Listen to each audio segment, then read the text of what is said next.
এজন্যই বলা হয়েছে আলা বিযিকরিল্লাহি, আল্লাহর জিকিরের মাধ্যমে। তবে এই জিকির মানি কেবল পীর সাহেবদের লা ইলাহা ইল্লাল্লাহর জিকির না।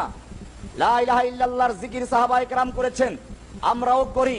তবে কতক্ষণ লা ইলাহা আসতে ইল্লাল্লাহ জোরে এক পীরের তরিকা আর এক পীরের তরিকা, লা ইলাহা বাদ দিয়ে খালি ইল্লাল্লাহ, এই জিকির পাছান পাশের জিকির, হাফসে দামের জিকির, সাপের মতো ফোসফোস করার জিকির, এটা বলা হয় নাই। জিকির মানে স্মরণ, জিকির মানে স্মরণ। কাকে স্মরণ করা এটা মনে রাখতে হবে। স্মরণ করা বলা হয়েছে কোরআনকে, কোরআনকে নাম দেওয়া হয়েছে জিকির। কোরআনের সূরা হিজর, এই সূরার 15 নম্বর সূরার 9 নম্বর আয়াতে কোরআনকে বলা হয়েছে জিকির মানে স্মরণ। কোরআনের আরেক নাম হচ্ছে তাজকিরা, সূরা আবাসা 80 নম্বর সূরার 11 নম্বর আয়াতে বলা হয়েছে তাজকিরা। এমনি ভাবে কোরআনের আরেক নাম দেওয়া হয়েছে যিকরা, সূরা আনআম 6 নম্বর সূরার 90 নম্বর আয়াতে বলা হয়েছে যিকরা। কোরআনের সূরা মুজাক্কির, সূরা গাশিয়া 88 নম্বর সূরার 21 নম্বর আয়াতে বলা হয়েছে মুজাক্কির, স্মরণ করে দেনেওয়ালা, যে স্মরণ করে দেয়। কি স্মরণ করে দেয়? এটা এরকম যেরকম ভাবে আল্লাহর সঙ্গে এক সময় পরিচয় ছিল, সম্পর্ক ছিল, ওই সম্পর্ক মানুষ দুনিয়াতে এসে ভুলে গিয়েছিল।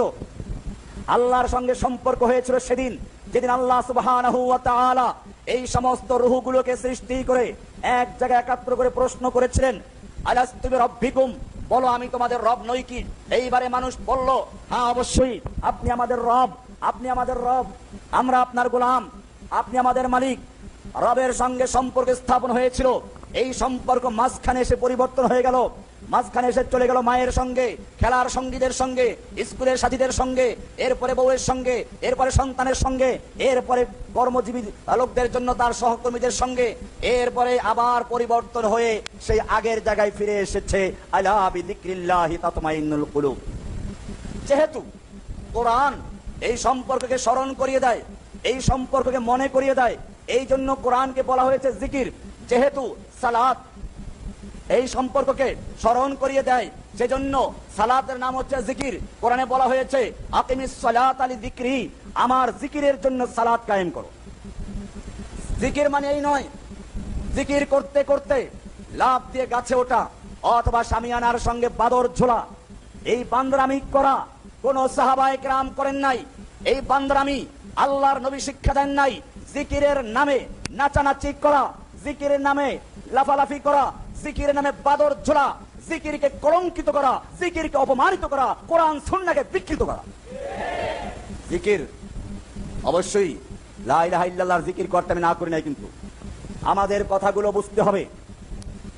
আমরা বয়ান করে আগে বলেছিলাম ওই সমস্ত লোকদের জন্য কোরআন যাদের কথা বলা হয়েছে, আল্লাযীনা ইসতামিউনাল কওলা ফায়াত্তাবিউনা মা আহসানা, যারা কথা শুনে, কান দিয়ে শুনে, এরপরে যা ভালো কথা তা গ্রহণ করে। আমরা কথা বলি ওই সমস্ত লোকদের জন্য যাদের সম্পর্কে আল্লাহ তাআলা বলেছেন, তারা বলে সামি'না ওয়া আতা'না। যখন কোরআন এবং হাদিসের কথা বলা হয়, দলিল সহ বলা হয়, তখন তারা বলে না আমাদের পীর কি কম বুঝলো, বাপ দাদার যুগ থেকে করে তারা কি কম বুঝেছে, এই সমস্ত বলে না। বরং কোরআন এবং হাদিসের কথা যখন সামনে চলে আসে, যখন কোরআনের আয়াত নাম্বার পেয়ে যায়, হাদিসের নাম্বার পেয়ে যায়, আর বাস্তবে দেখে মিলে গেছে, তার অন্যায় ধরা পড়েছে, সঙ্গে সঙ্গে বলে সামি'না ওয়া আতা'না, আমি শুনলাম আর মানলাম। আমরা কথা বলি না ওই সমস্ত লোকদের জন্য যারা শুনে তারপরে বলে সামি'না ওয়া আসাইনা, শুনলাম তবে মানলাম না, আমাদের পীর কি কম বুঝে। আমরা কথা বলি না ওই সমস্ত অশিক্ষিত লোকদের জন্য যাদের সম্পর্কে আল্লাহ সুবহানাহু ওয়া তাআলা পরিষ্কার বলে দিয়েছেন, আল আরাবু আশাদ্দু কুফরান ওয়া নিফাকা ওয়া আজদারু আল্লা ইয়ালামু হুদুদ মা আনজালাল্লাহ। আল্লাহ তাআলা বলেছেন আল আরাবু, গ্রাম্য লোকেরা, অশিক্ষিত লোকেরা, বেদুইন লোকেরা, আশাদ্দু কুফরান, কুফরের মধ্যে সবচেয়ে বড় চরম। আল আরাবু আশাদ্দু কুফরান ওয়া নিফাকান, মুনাফিকের মধ্যে চরম এগুলো।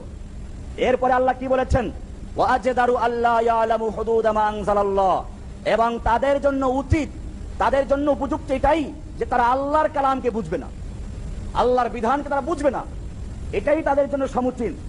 আল্লাহ কি সুন্দর ভাবে এই লোকদের চরিত্রকে তুলে ধরেছেন। আমরা ওই রকম লোকদের জন্য আলোচনা করি না যাদের অন্তরে মোহর লাগানো আছে।